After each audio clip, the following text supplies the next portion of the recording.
नमस्कार मंडळी, मी काकड. आज आपण बनवायच्या बिर्याणी ताखी प्लेट घेऊन यायचंय खाया या इज्जत सिंह. क्या बात कर रहे हैं?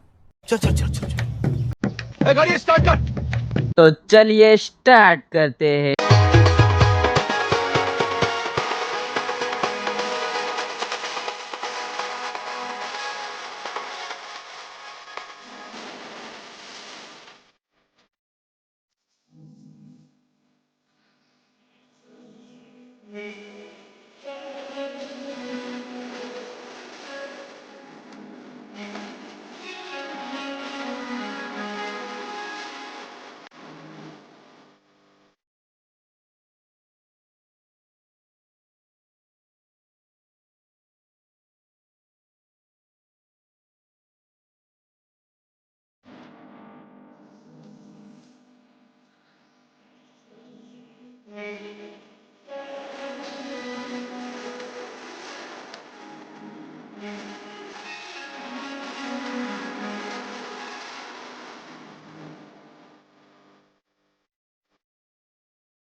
काय पण सांग, बिर्याणी एक नंबर बनविला आहे ना. लवकर प्लेट घेऊन या.